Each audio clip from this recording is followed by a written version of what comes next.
I believe Christina mightn't be able to join us. There should be 3 of us, everyone. Fortunately for Christina, she's on holidays in Spain, and but unfortunately the Wi-Fi is not so good, so she will not be able to join us. So hi to Tim and everybody here in the chat. Welcome to the Blab, and I'm Emma, and this is Denise, obviously. Denise, would you like to introduce yourself? Yeah, just to say, Christina is going to be joining us, but I think it's just that her internet connection doesn't support her being able to join in the video part of things. So she will be joining us. So yeah, so I'm Denise Willier, and it's a bit weird. Is it the pixels sorted out or something? Hopefully. Yeah, so I'm Denise Willier, and I am a business consultant and coach, and I'm based here in London in the UK. So if there's anybody here from London, I would love to for you to say hi. I see Priscilla's just joined us as well, so that's awesome. So my background is in the corporate world, and I have 25 years of working in leadership and management roles, and 8 of those were spent doing what I've referred to as hard labour as a chief executive. And then I planned my liberation strategy, because one of the things that I'd always really wanted to do was to run my own business. And so that's what I left to do. And so I've really been focused around working with my clients on a one-to-one basis, and then now more recently taking my work out into group environments as well. So we've just got Hilary Steele is from near London, so awesome. Hello, Hilary. Welcome to you. Hilary Robinson is here, so nice to see you too. Hola to Carissa from Spain. So really lovely to meet you as well.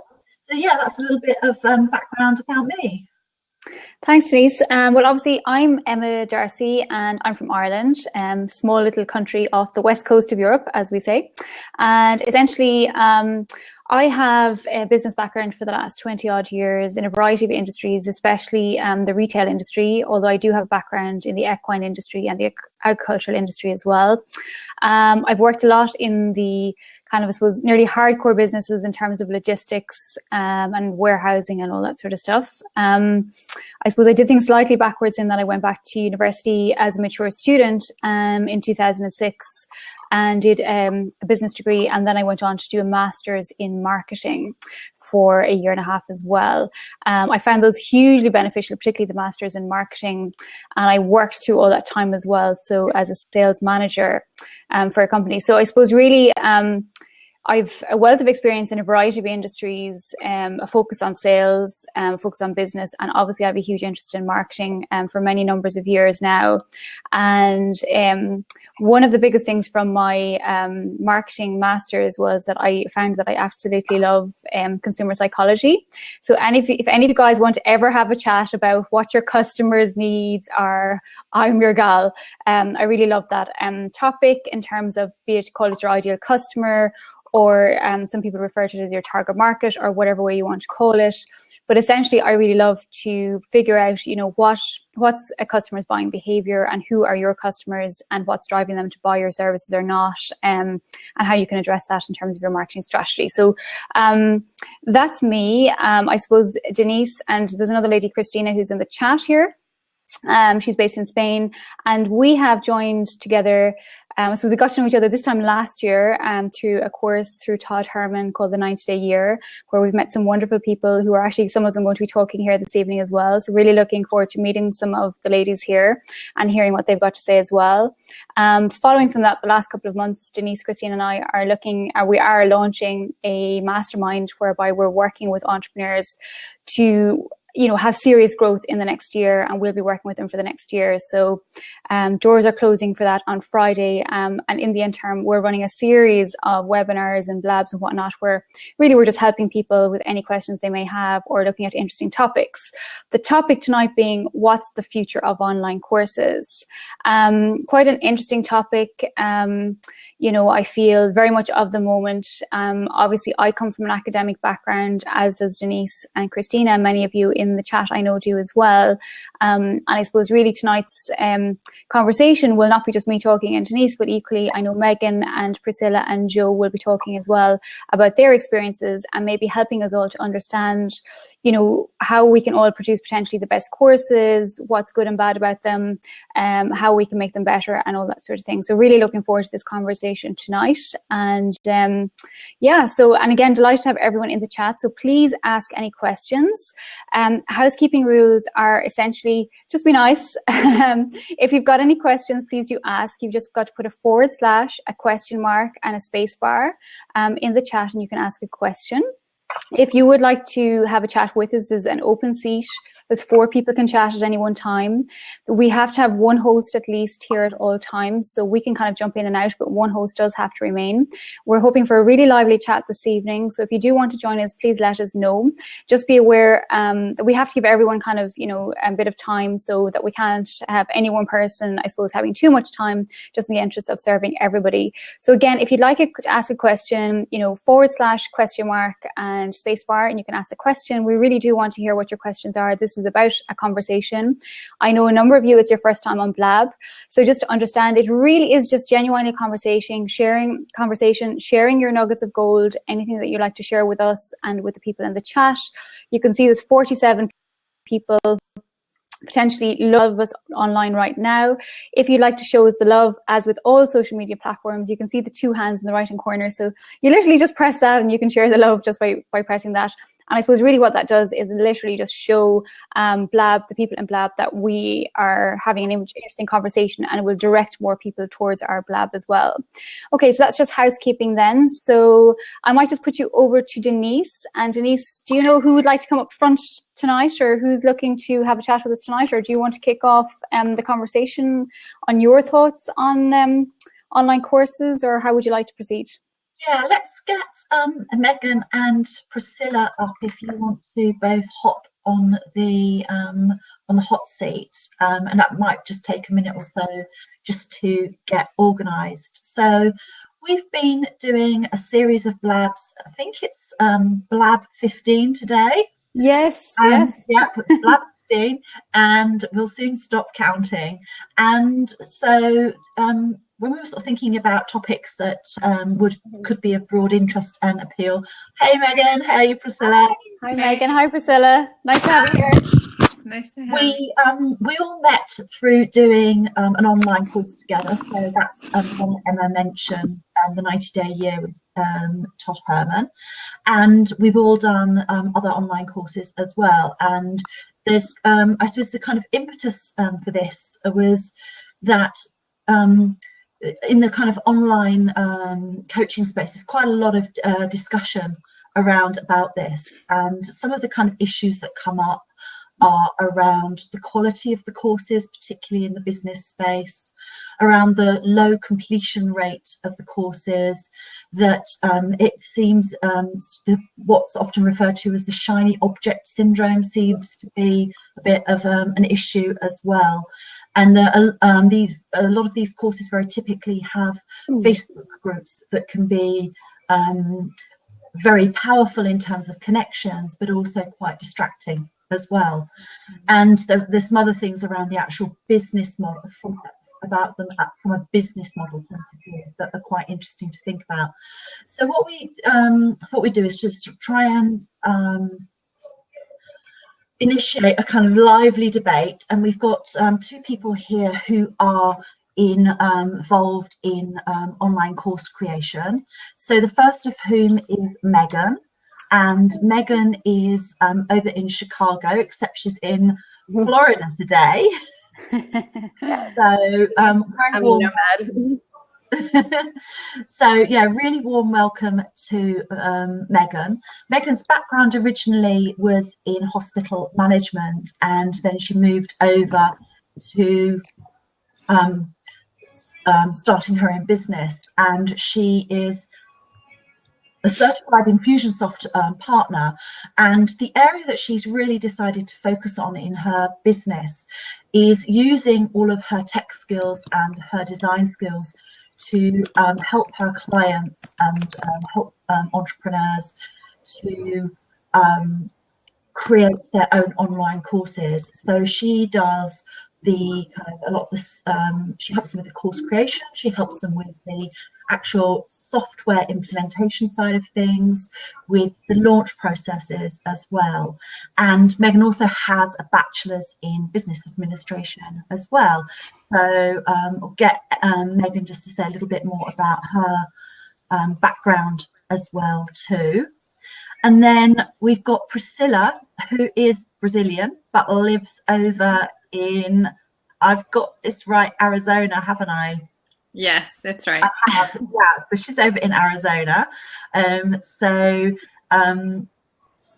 Priscilla's background is in the university education space, where she's been designing involved in developing online courses in the academic space. And she has a master's degree in adult education and training, and has worked not only for universities but also with some of the some leading companies over in the US. So and she's also a John Maxwell certified team member as well. So Priscilla has recently launched her own business, helping entrepreneurs with their course creation as well. So what would be, I think, helpful just for people here is if you could explain just a little bit about what's the differences between the two of you, because you don't actually do the same thing. So that would be just helpful for people to clarify that. And then, oh, good, we've got Jo. Priscilla, you want to take that, or should I? Is here as well, and she's down in Australia. So it's like, I think we've got most of the time zones covered here. So that's amazing. So we'll bring Jo on in a minute, and but if you could just say a little bit about yourselves and your background, Megan, and just kind of clarify a bit about your difference better than I've done for people on the Blab here. Okay. Can you hear me okay? Perfectly. Yes. Okay, good. Every time I talked before, it was like cutting in and out. It was my first time on Blab, so it's new. I don't know exactly what Priscilla does, but I think the difference between us is I'm more focused on working with business owners and entrepreneurs, while Priscilla's background has been more in the e-learning type of atmosphere and corporate training. Is that correct? Or am I wrong there? That's my experience, but that's not what I'm focusing on as an entrepreneur. I'm focusing on helping entrepreneurs. So I think the biggest difference is that you focus on the launching part of it, and I don't do that. Okay. Yeah, we only met once at the 90-day year, so we talked a little bit, but yeah, I know. So what other questions do you have, Denise, about like the differences between what it is that we actually do? So would you want to just say a little bit more about what you do for the benefit of people here? That would probably be the most helpful thing. Okay. So I say I help people leverage their expertise. So instead of trading time for money and continuing to basically, you're maxed out by how many hours you have in a day. There's only so much time that you can spend working with clients one-on-one.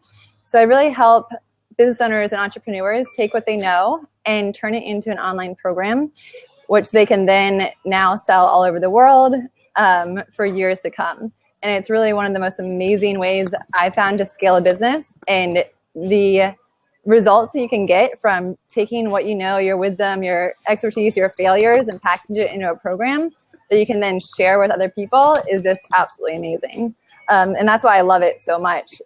If it wasn't for online courses, I would never have started my own business. So I think that's where like my passion started, because I started with Marie Forleo's B School. I learned so much there. Then going to like Todd Herman's 90-day year, the relationships that I built within that program have just been phenomenal. So I love learning and I love online courses. So that makes sense. Well, that's my business now. And you, Priscilla? So, like you said, I just started, and I actually focused first on launching in Brazil. So I'm going to focus this first semester of 2016 on translating everything and getting my course up and running in English as well. But basically, I'm focusing on teaching entrepreneurs how to create a high quality and high impact online course, because like you were saying before in the introduction, there's a lot of noise out there in the online world. There's a lot of people launching programs and launching courses, but not all of it is really good quality. And I don't think it's because people mean to do bad things. I think it's that they just don't know how, because there's nobody that really is teaching that. You know, I've seen a lot of people that teach how to create a course, but they focus more on the marketing piece, more on the launching part of it than the actual creation of the product.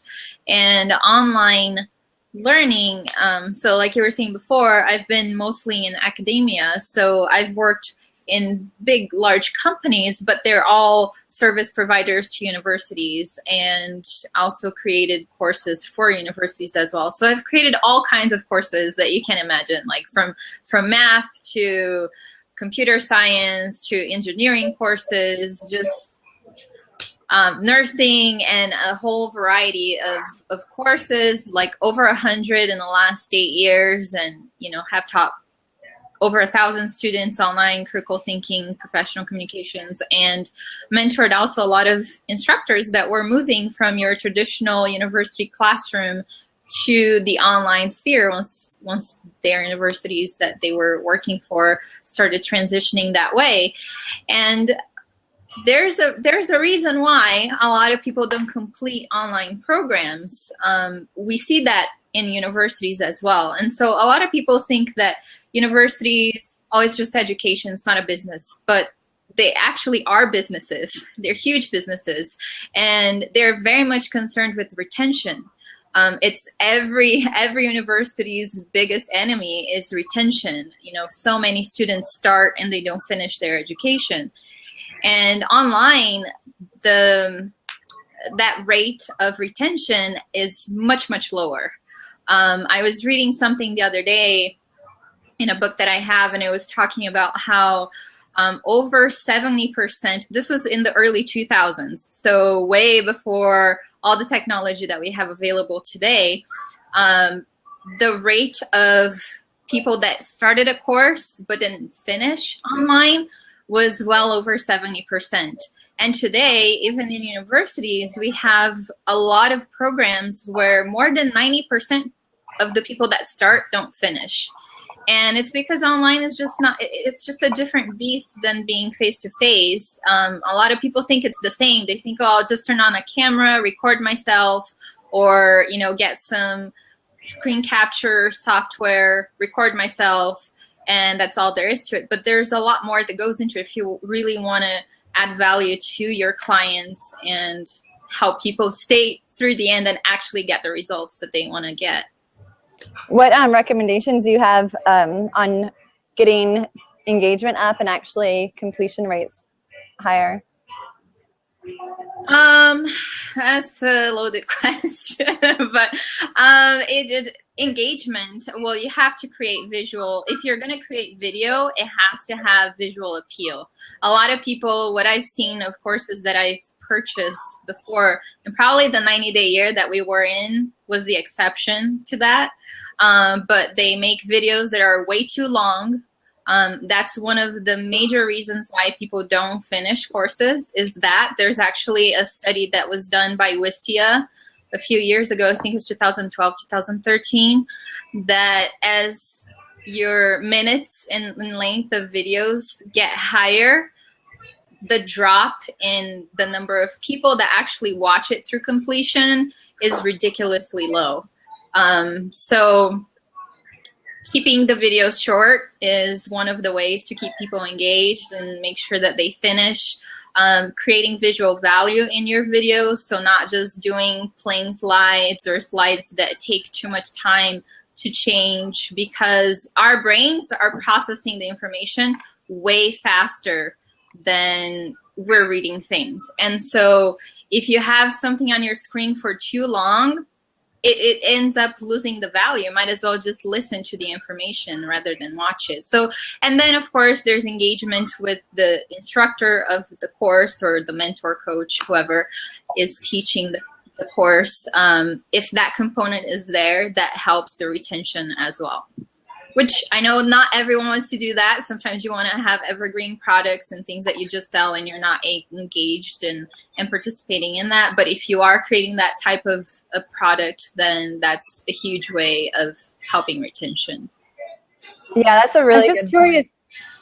I'm just curious, Priscilla, how long do you recommend the videos be then?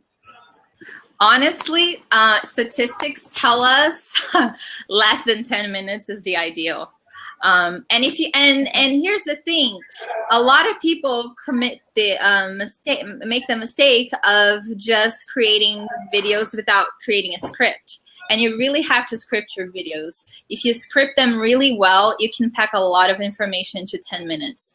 The other problem with long videos and why people don't watch it, besides the time factor, is that it just creates cognitive overload. So if you just have too much information, our brains have so much information that we can retain.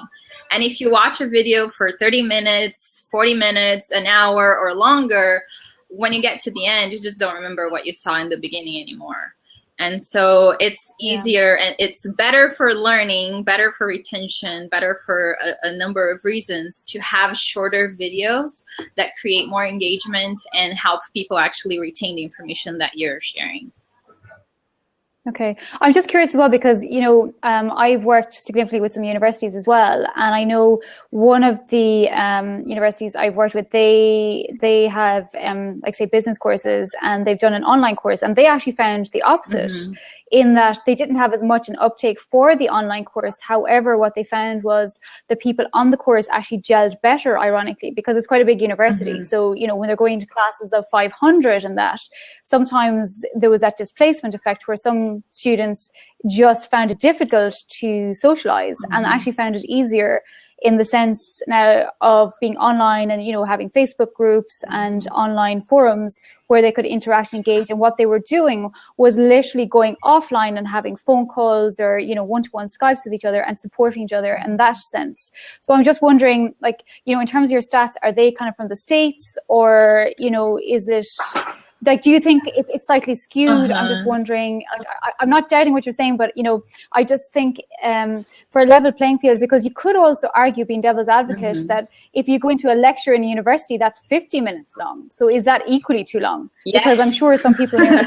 Yes, we have a problem in education for that very reason. People lecture for too long. But I don't know where the stats came from. If they're worldwide or if they're US based, that's a good question. But I know the stats on the video length specifically are from Wistia, and Wistia has videos from all over the world, and they compile that from all of their database. So, and actually, I have a link. I can share the link to that study. But it is like amazing just to see how it just drops dramatically the longer the video is. Yeah, it's interesting because some people in the chat here are just mentioning things like self-discipline. There's one lady just saying that her daughter is 15 and she's doing an online course, and she's finding it difficult more so from the teaching perspective. So I think there's an argument there where the way that we're teaching, be it live or indeed online, that perhaps learning styles need to be better understood. The ways that we're imparting the knowledge needs to be better understood. So perhaps there's an argument in terms of that, because I've bought every course going literally for the last 2 years online, and I mean, one girl, I think she may have been stoned in a couple of the videos. Now some of the information actually was really good, so you sit there and you think, wow, I've just paid for this. Now, in saying that, I've been to lectures like in university, and some of them are exceptional, and other ones, I mean, I literally could bring my hot water bottle and go sleep, so but the question is, do we want to learn? And the question is, what course, I suppose the outcomes, is it the outcomes are relevant, like in terms of what people achieve? Like, you know, for example, like, is there certain courses where, particularly in the business world, where you're taking a course because you want to change your business, you're taking a course because you want to have an impact on the bottom line, and that's the reason you're doing it, right? So you would imagine that people would be more invested in the learning with that regard. I don't know, Megan, what do you think? Like, in terms of learning styles, what would be your thought? Actually, well, I don't there's a lot of research on learning styles, and that's a huge misconception that most people have too, including in education. It's a huge misconception that has been perpetuated in education for decades now, that learning styles matter, and they don't really. You can be more of a visual learner, but that doesn't mean you're going to learn any better if all the materials are visual. What matters is how well aligned your activities and everything that you plan for your course are to the outcomes that you designed as a creator of your course, and then how engaged you get people. The main error, I think, or the trap that people fall into in creating online courses, especially for entrepreneurs, because it's been modeled that way, and just because it's been modeled that way doesn't mean that it's the right way to follow or to do, is that people confuse teaching with sharing information. If you're just sharing information, you're not teaching. There's a huge difference between the two, and you have to be concerned with people's motivations. Yes, if they, you can make an assumption that if somebody bought your course, they're motivated to learn that, right? Or they want that transformation. That's why they purchased it in the first place. But if they get into your course and there's no engagement, all you're doing is just sharing information, or you share it very poorly, because let's face it, not everybody can be a teacher. If that were true, we'd have great teachers all over the world. And we don't. There are people that go to school to become teachers, and they're poor teachers. And so, being very plain and upfront with that, I think that's a part of it too. So we just need to make sure that the courses that we're creating, that we truly map them properly so that we make the most of it for our students.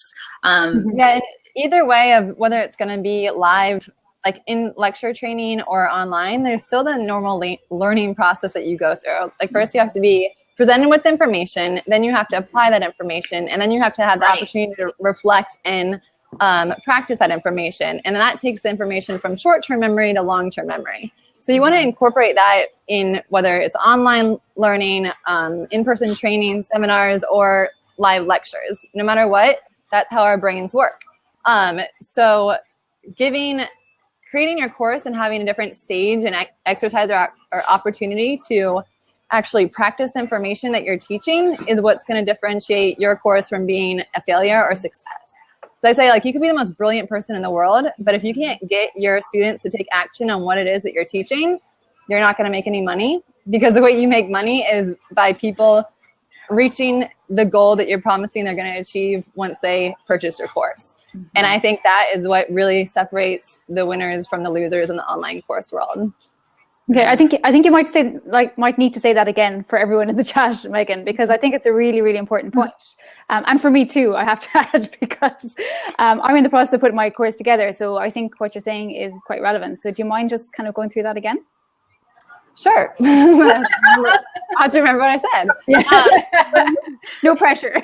No, it's a real pet peeve. I'm just really passionate about the fact that, like, the purpose of creating a course is to get your user from where they are to where they want to be in a shorter period of time than what they could do on their own. So if you can teach someone to be able to do something, like in my case, I teach people how to create an online course. If you work with me through one of my online courses, you will have your course done within 3 months, versus if you try to do it on your own, it will be a year, versus up to never actually launching it because you get overwhelmed in doing it. So if I can give someone a $50,000 to $1,000 launch that then turns into a $100,000 launch, and then to a $200,000 launch, that's, I don't know what that all adds up to, close to $300,000 that they might never have been able to get if they hadn't worked with me and learned it and tried to do everything on their own. And that works for any industry. But what I had originally said was the difference between a successful course and one that fails is being able to get your students to take action on the knowledge that you're teaching them. And to be able to do that, you have to apply that basic learning process where you first present the information, then you give them the opportunity to practice that information by the worksheets, the PDF exercises, the implementation calls where you're actually doing things together. And then this is where the community side is so important, because when you're able to build that community and that tribe and get people to start interacting and reflecting on that information that you taught in those exercises, that's when you're really solidifying that content and transforming it from short-term memory to long-term memory, and building relationships and just creating like lifetime relationships with your customers and them doing the same within that community. So it's super powerful. Yeah, absolutely. Somebody was just pointing there, they're just making the point in the chat there, Karen, just in terms of Facebook groups. She was just saying that some people, her point was that some people that are doing online courses perhaps aren't utilizing Facebook groups as well as they could.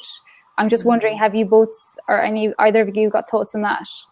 I think that's one of the most important pieces of your whole online course is the community, because not only are people just completely starved for like connection, and that's one of the reasons that I think courses are so successful, is because it brings like-minded people together. So fostering that ability, like that area where you connect with other like-minded people with same interests, values, beliefs, is extremely powerful. I know that from like personal experience. I joined Marie Forleo's B School, which is a $2,000 program, not because of the information, because that's actually like, that's already what I do is marketing. I had my own online business, but I knew that as soon as I did, I would be connected with 11,000 other women entrepreneurs, which that in itself is enough of a reason for me to pay $2,000. I actually set an alarm on my phone the day it launched because I was scared it was going to go. She did a great job with her launch. This was like 2 years ago. And I wasn't like, I wasn't as like, no, now it's so good. But I was naive and I was like, oh my God, it's really going to sell out. So I set an alarm on my phone for February 18th to go willingly, happily give her $2,000 of my money to make sure I was part of the group. But that's how powerful community is. Yeah, for sure. And actually, I've done B School the same year as you, and I joined it for the exact same reason. For sure. Like, it's such a strong Facebook group that, and I'd say for anyone in the chat and that's looking at doing courses, or perhaps is in courses already, perhaps you'd like to give your opinion in terms of, have you found that you've joined a course or joined a group, and that the Facebook group, and that it's the Facebook group itself has been phenomenally active, supportive, helpful, insightful, because I know I have found that in a number of groups. And that I would say that would absolutely be what Megan is saying, that it's hugely helpful to the success of the course, because I think when people are falling down slightly, or they're having that weekday where things aren't going well in the course, the community will help to bring them forward. And equally, there's those questions where you have that you can ask them in the group, or somebody else asked it for you, where somebody else asked it and you're like, oh yeah, that's what I wanted to ask, but maybe I was too shy to. So, and of course you've got networking. I mean, there's so many positives to it, right? Yeah, definitely. It's something that Todd Herman had said, always really stuck with me about the level of engagement within your course is directly reflected upon the level of engagement from the leader. And there's no other way of really doing it. I don't know why it works that way, but especially in the beginning, you can't rely on other people. Even if there is a lot of interaction, it really depends on the leader of that group to build the culture and foster that community type of feel and create that engagement within the group. Later on, maybe it kind of takes on a life of its own, but still, it's always like the leader's engagement is the most important part of really keeping that community going. Yeah, absolutely. Yeah. Denise, have you any thoughts? Well, the 90-day year is a phenomenal example of community, both in terms of the reason we're here tonight is that Christina, Emma and I met through that particular community. And then the reason that we've got Megan, Priscilla, and we'll bring Jo in a bit as our guests as well, is because they also were part of the 90-day year as well. And some of us know each other better than others, but you know, we wouldn't have connected in the way that we have if it hadn't been through that program. And certainly one of the things that was really struck me very powerfully, because that was probably the first community that I'd been in of that kind, was the huge level of support and goodwill that there was from people towards one another, and that when people were having a bad, you know, struggling in their business, had hit a roadblock, you know, something had happened, and there's like, where are they going to talk about that and share it? They came to the community, and the community supported them and helped them through it. And both within the context of the group, but also that relationships formed outside of that as well, because people started Skyping, people were accountability partners with one another, and so there's a it's like Megan said, you know, groups can really take on a life of their own and a kind of momentum of their own, but you've got to put a huge amount of effort in at the beginning as the leader to really get that momentum and energy going. I wonder what about you, Priscilla? Yeah, no, I agree with that. Actually, when we do trainings, and the trainings that I've created and conducted in mentoring faculty that are moving to the online world, is exactly that. You have to take control of your class, especially in the beginning, to create that culture and foster the engagement, because it's easy to struggle online if you don't know how to do that properly. And then the class falls apart, you know, for the students. And in these types of courses that we all met, you know, where entrepreneurs are creating and selling their courses, is not any different. It's the same thing. I actually was talking to Denise a week ago or so about a course that I bought. It was my very first course that I bought online. It was a little bit before I purchased the 90-day year, by someone who's a big name. This person's a big deal online. She has a podcast, very successful, and the community is absolutely horrible because this person is never in there. And I was surprised when I first started, because they said, oh, you know how they make the launch talking about the community and how amazing it is and all this stuff. So I entered expecting, oh, there's a Facebook group. She's going to be active in there. It's going to be awesome.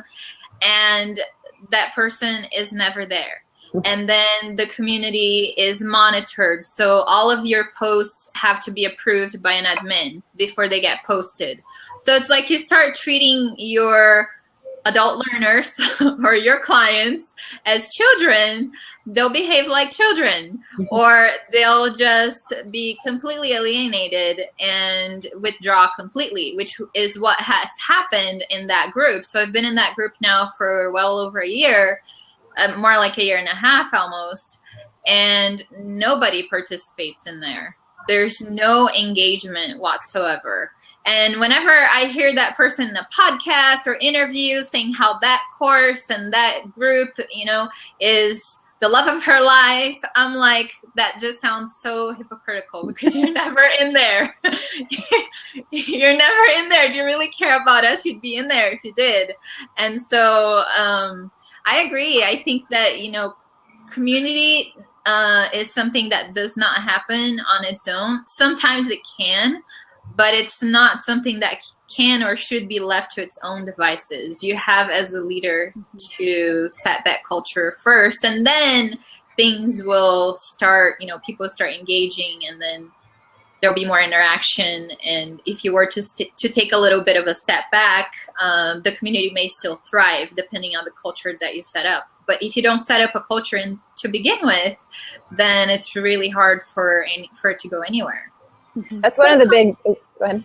Yeah, I was just saying, I've got a couple of questions in the chat box. So one of them is about about sharing a link to courses. So Priscilla and Megan and Joe, we will be sharing links a bit later on. And then we've also got a question from Miriam about, is it essential, is creating a community, be it on Facebook or elsewhere, successful to having, essential to having a successful online course. I mean, I have to say my experience is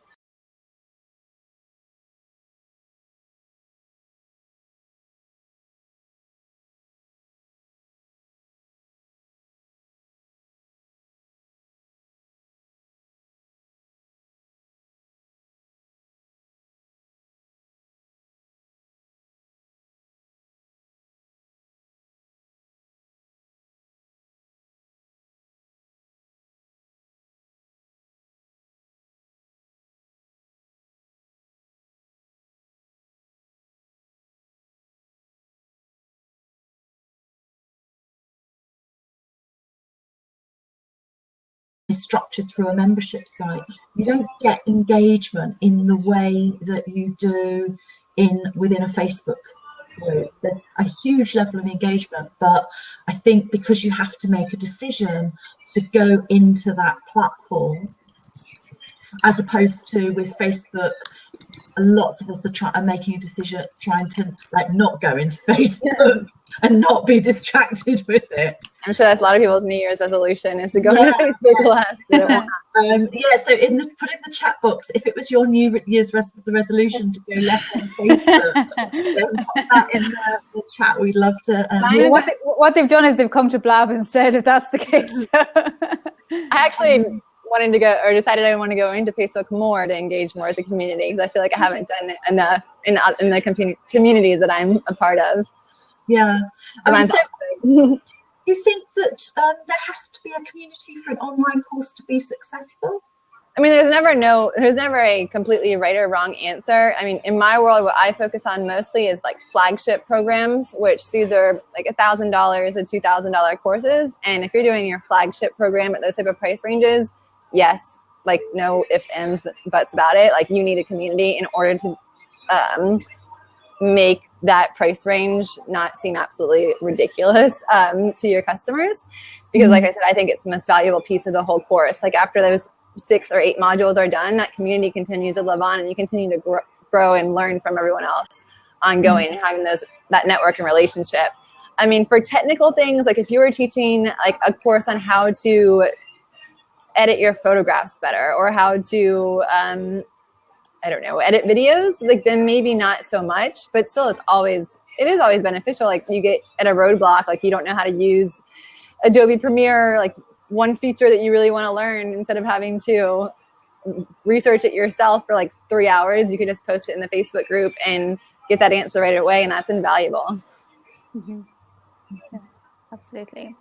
So, one of the questions that I had is, do you think that online courses can deliver transformation? There's quite a lot of talk in the business space about transformation, and do you think they really can deliver transformation?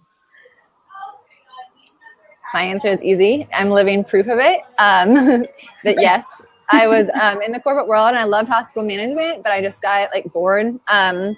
And I always felt like I wanted to be an entrepreneur. I didn't really know what I wanted to do, but like, oh, my phone's making noise. But through online courses, I started learning and really building my network. And I went from corporate to starting my own business, like 45 grand my first year to 200 the last year. Now projected to be close to the $1 million mark next year, hopefully. And that is all like, I'm not gonna say it's all online courses, but it was a big part of it. So transformation, I'm 100% yes, it can. You're the poster girl then, Megan. For sure. That's fantastic. What about you, Priscilla? Where do you sit on that? Oh, I agree. I think that online courses can be very powerful, and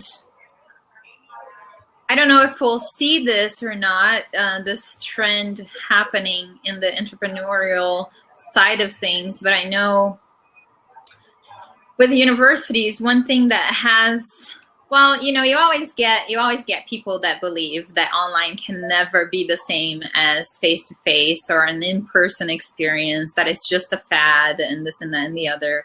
But truthfully, there are experiences that are so much better online.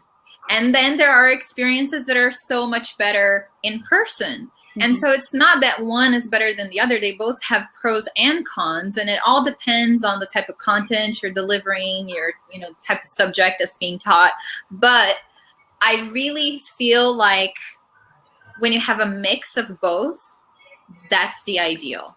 That's where you get the best type of experience for everyone, because there are certain things that you can really maximize online, and there are certain things you can really maximize face to face. And so online with the universities, they've gone through such a long lifespan. Online education really started more than 30 years ago. Very, very nothing like it is today, obviously, but technically it started well over 30 years ago. And so it's been a really long lifespan compared to what we see now entrepreneurs doing. And so I'm curious to see where that's going to go in the future. But I think to a certain extent, we already see some of that as people put on live events, for example. And so, of course, not the same as, having a class where you go regularly to, but it's still that kind of, that same kind of idea where you're meeting with people face to face, because we're all humans. We like being around humans. Online, as great as it can be, as time saving and everything else that has so many benefits to it, there's really not quite anything like meeting someone that you really connected with online face to face. I mean, who would trade that relationship face to face for just being online if you really connect with someone? And so I feel like that is really, really the ideal. But can transformation be attained online? Yeah, absolutely. Yeah, it's interesting you bring up about the, meeting people online and then meeting them offline. I was at a conference there just, I'd say late October, and I was just telling a few people last night on Blab as well that, it's interesting where you're meeting people, then they're like, oh, hi, you're, and they're trying to think of your Twitter handle, predominantly that one, or Facebook. And it's really interesting because you feel like you know them, because on some level they've seen what you're posting, they see what you're doing in your life. They know more than your neighbor what you're doing, and then sometimes your family. So it's really interesting. And I was just sharing last night as well, where I've been doing quite a few webinars, and when you're speaking to the computer, you feel you don't have that interaction, where I was always used to like giving classes or workshops, like live workshops. And it was really strange going to this conference because like two ladies go, oh my God, it's Emma Darcy. And I was like looking behind me going, who the heck are they talking about? So, but it's interesting, I think, that whole dynamic where you get to know people first online. And I think definitely it reinforces it, like you're saying, to meet them, like be it for a day or a half a day, and reinforce those relationships, because you've already built up some sort of relationship online in the context of that, what is it? People like those like them. It's always that case where, if you gravitate towards somebody, even online, you're probably going to gravitate towards them when you meet them in person as well. Right. The funny thing is when it's not like a mutual, or you don't actually have the relationship with them, but you feel like you do. Oh yeah. Because you're listening on podcasts. So when I was at Social Media Marketing World conference last March, I went up to Pat Flynn and like really felt like he knew me, because I know him so well through the podcast, and I'm like, wait, he does not know me at all. I just know him. And then I asked him to take a picture. So. But isn't it funny though that we all have that, both ways, there'll be people as well that I think I know as well, and for sure they don't know me from Adam, so like, hey, what's up? yeah. And that's where you've got to think twice and go, oh yeah, okay, they really, really don't know me at all. It's just in relation to this question about transformation, what I want to throw into the mix is about the shiny object syndrome side of things, because I think as you were talking about transformation, and I'm sort of thinking, I don't think I'm in the 100% camp, but it reminded me of one of my goals for my business that I'd kind of forgotten about now, which was that I wanted to build out a global business. I wanted clients from you know, across the globe, and I wanted to be able to launch an online program and a membership site with a global community, and that goal. So that was on my goal list for the end of towards the end of 2014, and to me that was the most massive, huge goal in the world that I had no idea how I was going to make it happen, and you know, it was like just like seemed massively unattainable.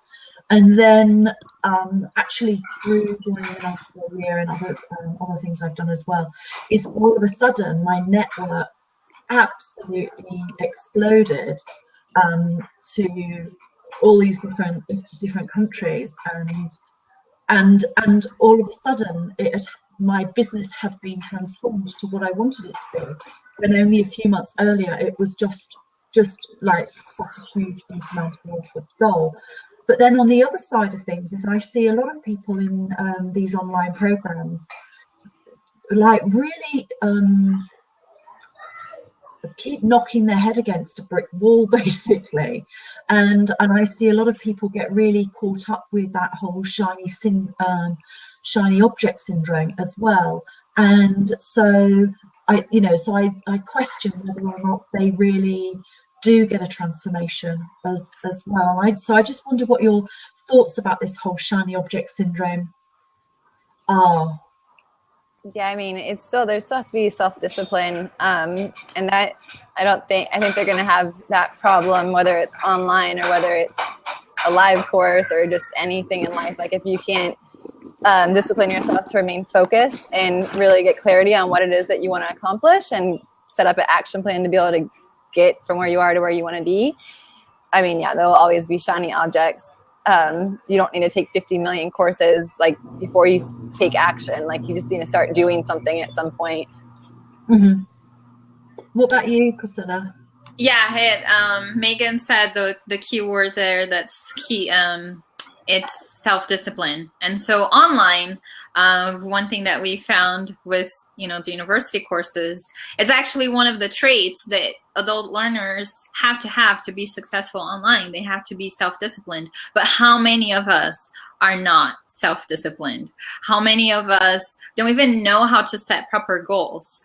And so I used to teach online critical thinking, and one of the things that I taught in that class was about setting goals, because these were brand new university students, first year still. And it was amazing to me because these were not your traditional students just fresh out of high school. These were older adults. It was at some point when I started, actually, I was about 20,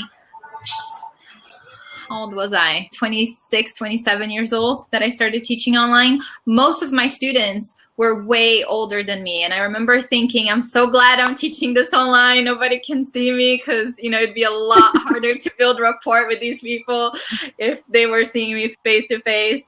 And it was crazy to me to see these people that had massive life experience, that had been working for a long time, jobs or their own businesses, and they didn't know how to set goals. And when they set goals, it wasn't really measurable. And so this whole thing of knowing how to stay on track and being self-disciplined is huge, because you could have literally a treasure of a course sitting on your computer or on the web that you paid for and have access to, but if you never open it, you're not going to get any transformation from that program. And so if you go to a class, though, it's easier to commit. So people usually get, I think on the university side of things, which we could relate very well to the entrepreneurial realm, is that people, just the physical action of going to a classroom makes it easier for you to be a little bit more committed, because you're going to see that teacher face to face. You're going to have to show your work. You're going to have to maybe do group work with your colleagues and have to, you know, do something and show that you're not being a total bum. But online, it's so easy to just be a fly on the wall and to not do what you're supposed to do. And these types of courses that we buy and that most of us are wanting to create are the types of courses where, you know, there's no test. Nobody's going to get a grade at the end of it. So if you're not disciplined to follow through and finish what you started, or even to just start, then it's going to be really hard to see anything happening. And so I think that's, if anything, that's probably the biggest difference and probably one of the biggest traits that anyone has to have to be successful online. And it's part of the equation as to why so many people don't complete the courses too. There's a lot of things that play into it, but that is certainly one of them. And to differentiate yourself, so I mean, you can't, as the instructor, as if you're wanting to be the one creating the courses and making your students successful, you can't rely on their self-discipline to follow through. You need to find a way to instill that and get them to take action. And like that said earlier, I think that's the biggest difference between people that see real success with creating programs and those that it just goes kind of so-so. And one of the best ways that I found to get people to take action and actually like engage with your content within the community is fostering in some like friendly competition. And with technology now, it's so easy to really gamify and build in that competition and like points with the point systems or badges or live implementation, or really just like public recognition. Like, don't underestimate the power of that. Just posting within the group, calling someone out and mentioning them of what a great job they've done or being able to achieve. Anyone that has that competitive drive, or at least slightly, which most people do, I am on the very, very high end spectrum of competitive. It's one of my actually like top 5 strengths in the Strength Finder test. If I see that, it immediately like kicks me into high drive. Like high gear. I want to just, I don't know, just the type of person that had to get the highest grade in the class, not just an A. Like that's just how I am. Mm-hmm. But isn't it, I love that you bring up gamification actually, because I think that's really, really interesting, because I've seen that work in the workspace, but equally I think it's probably underutilized in the online space as well, or probably in university, you know, that old system of even having all your scores, even on, you know, like a common board somewhere, a community board, whereby everybody sees how you've done. Yeah. So I love that idea. And even though that word gamification is relatively new, or that term, it's been around for a long time, right? Where, you know, it's about understanding. And I think that's why, you know, I quite like the idea of the mastermind, or indeed something like the 90-day year, where you've got somebody coming in and you're seeing your leader or leaders on a fairly regular basis. Like there is a level of accountability where people are seeing your transformation. You are being accountable for what you're putting out there. So if you're saying, you know, I want to do X, Y, and Z, they're going to see that you haven't. And I think that that's very helpful, because I really do think you're right in the sense of, you know, it's very easy to get waylaid with everything else that's going on in your life and not potentially finish it. Like Priscilla's saying, where you could have a variety of courses on your computer, but they're not in your head. Like I remember my mother saying something years ago, if you never learnt it, you can't know it, you know. And I think that's very true, you know. But yeah, you know, so what do you think going forward? Like, what do you think the future, because we're talking tonight about what the future of online courses. So I'm just wondering, for the future, would you guys recommend that kind of using some level of gamification, having more interaction, engagement from the leaders? Like, for example, I use Webinar Jam for my webinars, and I run a smaller mastermind group as well. And what I started doing is like having everyone in the room together, and it's working really well. I'm sure lots of people are doing this, but it's where you can, like now, where everyone can see each other and you can discuss your problems, you know, or whatever issues, your wins, everything like that. And everyone is loving it. And even within my webinars, I'm starting to allow people, you know, to converse, and it kind of breaks it up a bit. It's not like totally monotone, or, you know, one person speaking all the time. So I'm just wondering, we'll say, for the future of online courses, what do you think is going to happen down the line? Just interject there just a minute. Yeah. We've got Joe on the call as well. And so if I hop off and Joe can come on. Okay, great. Are you happy to stay chatting? Yeah, no problem. I won't drop out, because if I drop out, the whole thing goes dead. So we have to have one host here at all times. So or if you want to take my spot so you guys can both stay, that's fine too. No, it's okay. I'll hop out, and then Jo can hop in. So hopefully Jo is there. Yeah, she's still there. I can see her there. She hasn't put her picture up. She's the orange egghead there. So right. Okay. Right. Well, I'll hop out now. So Jo, if you could just join the open seat, that would be great. So what we'll do is Janice can hop back in and I'll hop out and stuff. So we really want a lively conversation between you guys, because you're the experts in creating online courses. So see her egg. Yeah. We can't hear or see you yet, Jo, so I don't know if you can hear us. So you actually, first of all, you need to be oh, there she is. Hi. Hi. Can you hear me? How are you? Yes, we can indeed. Yay! So welcome to Blab. This is your first Blab, right? It is. First time to Blab, and I'm just going to say it how it is. I have my 3 kids here on school holidays here in Australia, and it might get interrupted. So there you go. Done. Okay. That's it. That's the good thing about Blab, actually. It's quite authentic. So if you need a drink or the kids come running in, you got to deal with it. Yeah, I'm going to have to get up and walk out of the table.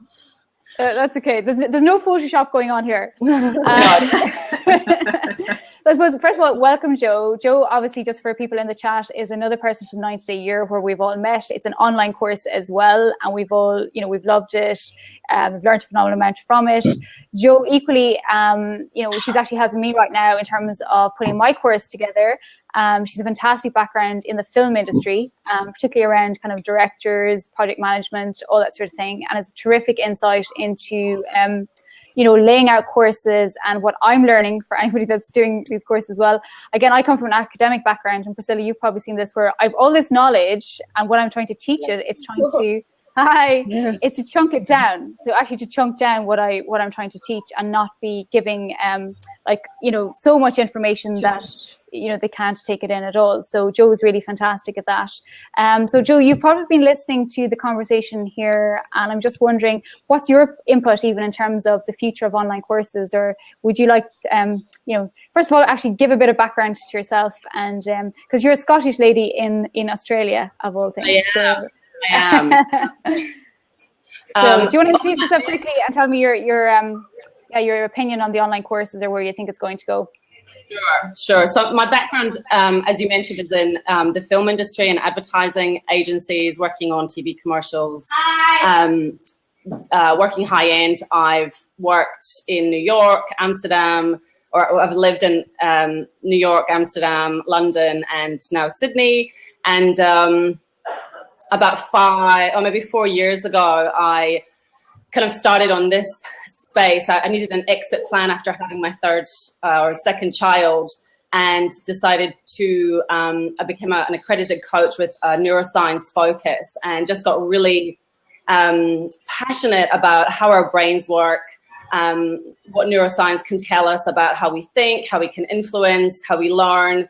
And I've kind of developed that over the last few years to kind of bring the creativity of the kind of film industry, which is highly creative.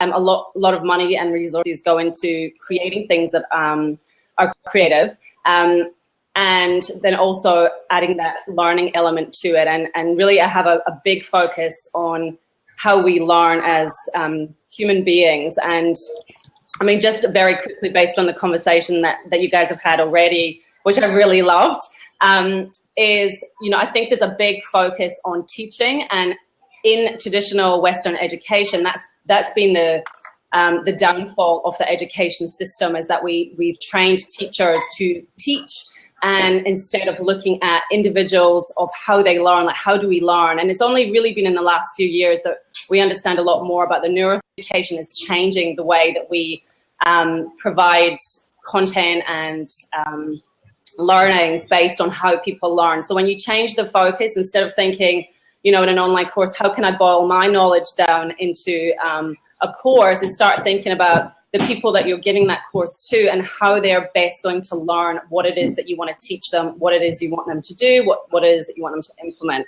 when you take that focus away, then it opens up so many more doors for you. So yeah, that's my little intro. That's one of my favorite ways to teach, actually, how to create your content. So I really like that you said that. I think it was Kathy Moore is a well-known instructional designer, and she came up with the term action mapping. And instead of creating your content based first on thinking of the information you need to share, you think about it, you create your content based on first the actions that you want them to take. So first you start with what is the main goal, what is the action, what is the promise that what is the goal that you're promising they will achieve after they take your course, and then building activities around that goal, and then deciding what information, only what information that is 100% necessary in order to complete those activities is the information that you include within that course. Anything that doesn't directly connect back to those activities, which connects back to that goal, shouldn't be included.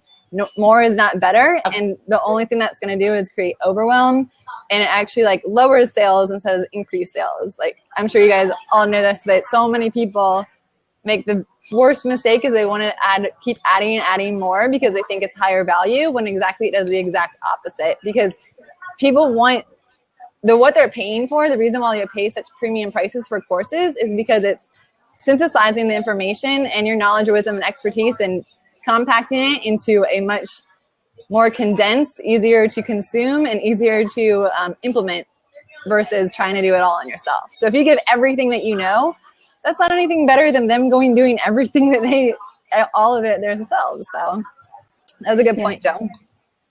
Yeah, for sure. Yeah. Totally agree. So totally agree. What about the future of online courses, Joe? Have you any thoughts about that going forward? So, I mean, I think you guys have talked about this already, but I mean, whether or not a course is online or offline, the same key elements must exist. And when you look at human behavior, we do want to connect.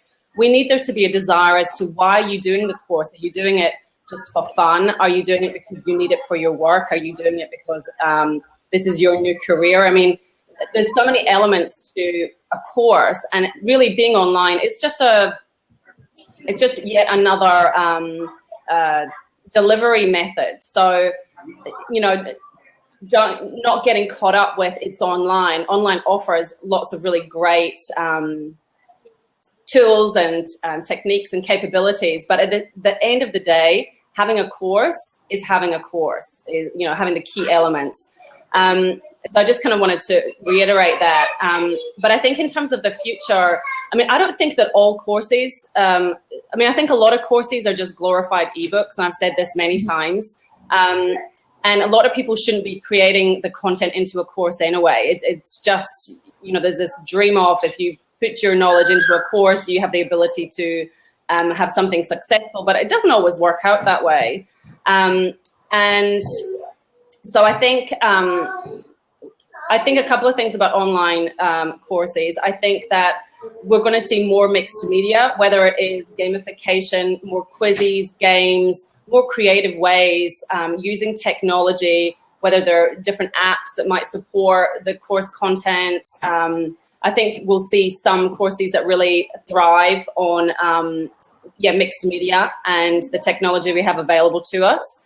I also think we'll also see more of the connected, maybe one-on-one, or having people who are maybe they're a simpler option, so less bells and whistles, but they are very connected. So the presenter, the person who's doing the course is far more engaged, but there's far more engagement overall. So I think there'll be some that kind of flourish in more complexities, and others that kind of simplify down but have a really strong core connectedness to them.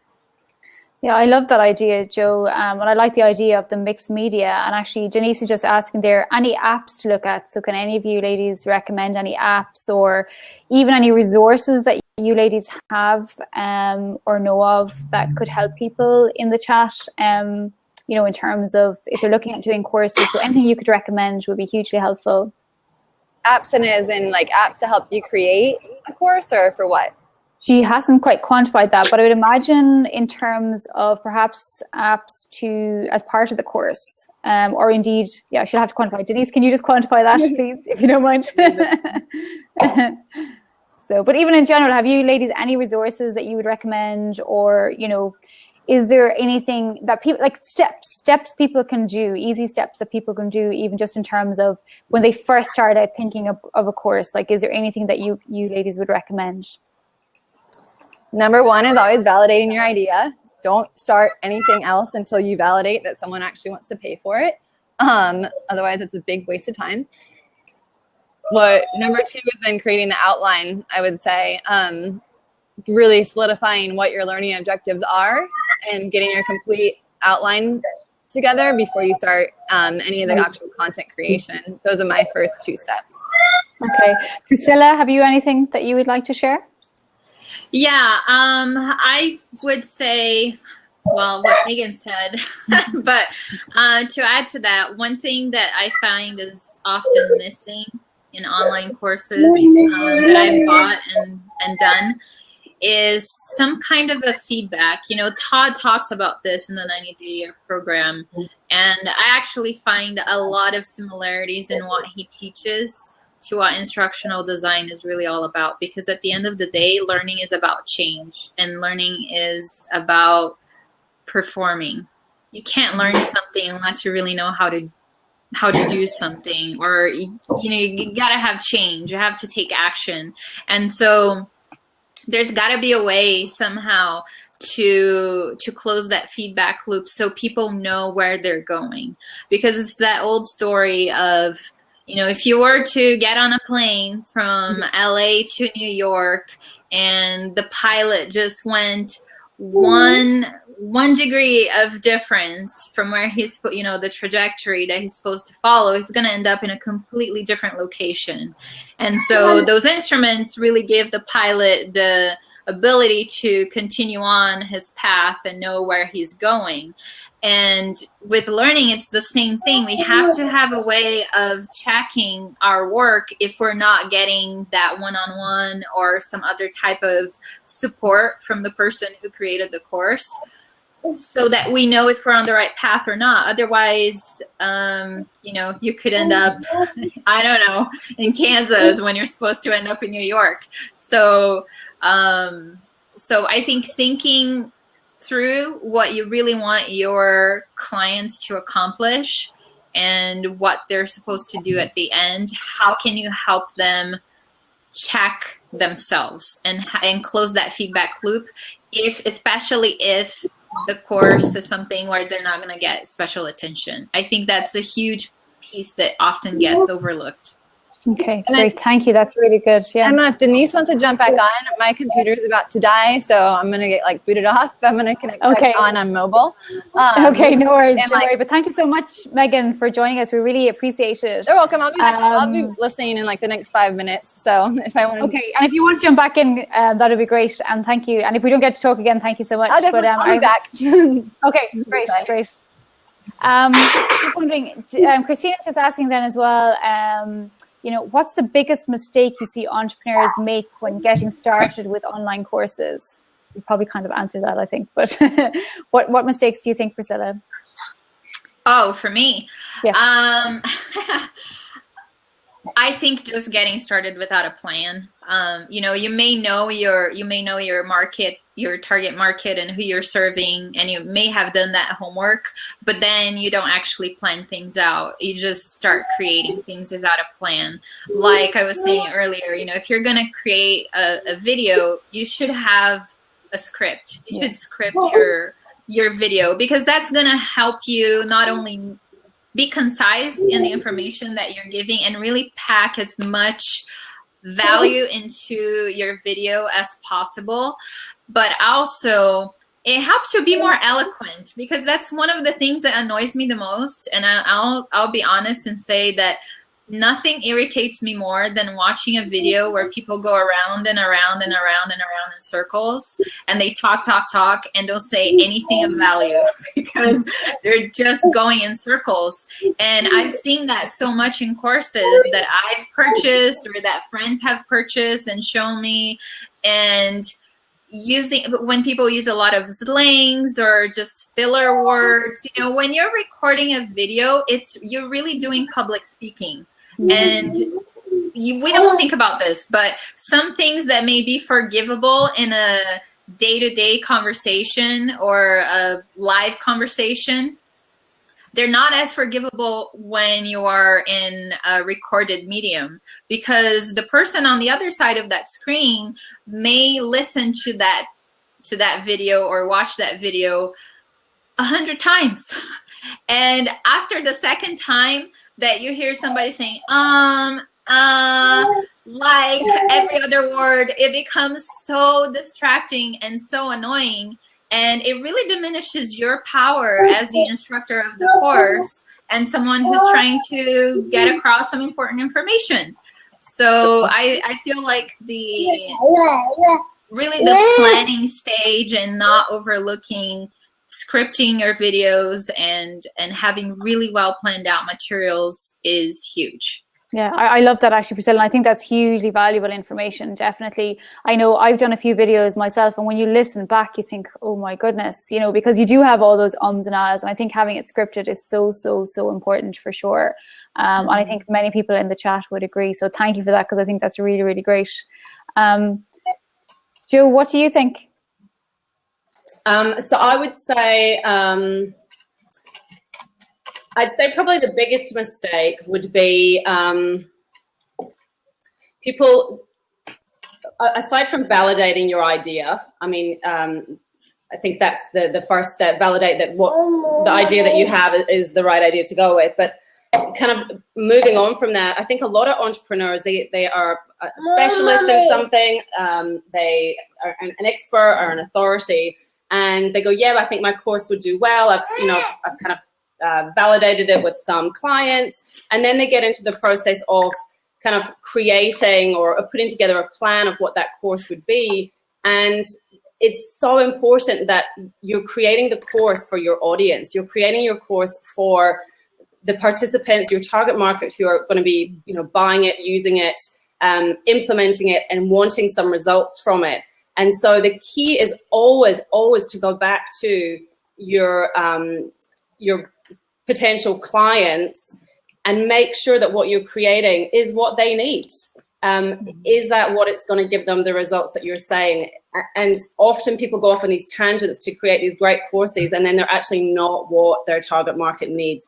They've missed over steps. And you can, of course, have beta testing to check it out, but I think in business in general, you're there to serve your clients and your customers. So including them into the process of your when you're creating is always going to be of benefit, and that's just it's probably not just with online courses, but in business in general, is always checking in with who it is that you're serving and making sure you're on the right track. So I'd say that's probably the biggest mistake. And kind of following on from that, I really have a problem, and I mentioned it before, about people boiling down their knowledge, which I hear a whole lot of, and I think that's the wrong way to approach it.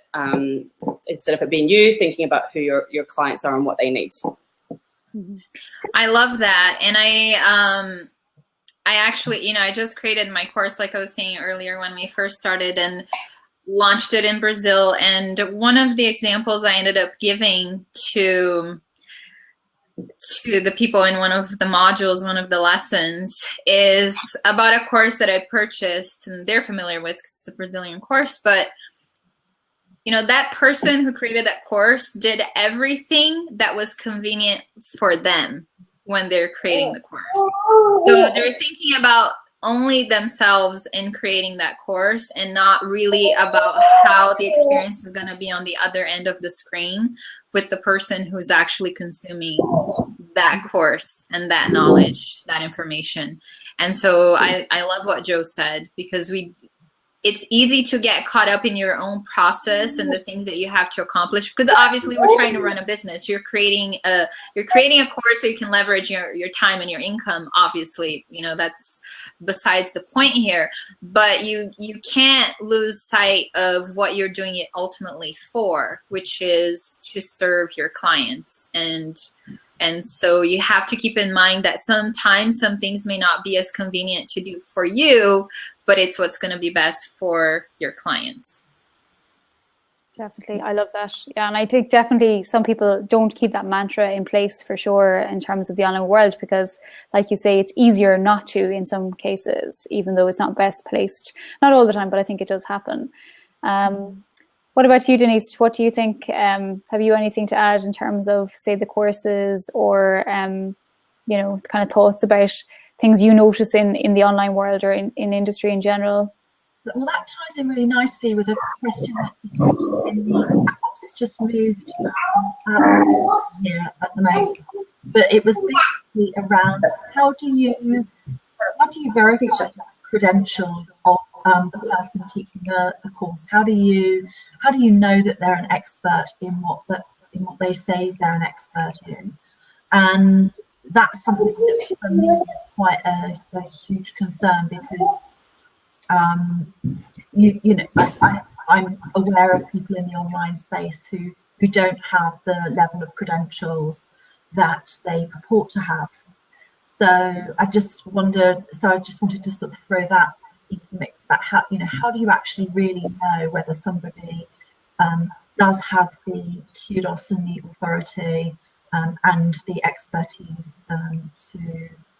to teach what they're teaching. Well, I think I've thought about this not just necessarily with courses, but just in the online world, like you say, in general. And, you know, when I think about times where I've worked in my career, not in this particular platform, but if I was going to be utilizing someone's expertise or trying to find out who the expert is, I wouldn't just go through Google or the Yellow Pages and find someone. I would think to myself, who would know, and then you refine down who it is that you're going to go to, and you check that they're the right person and they are, you know, that expert, and they do have the right credentials.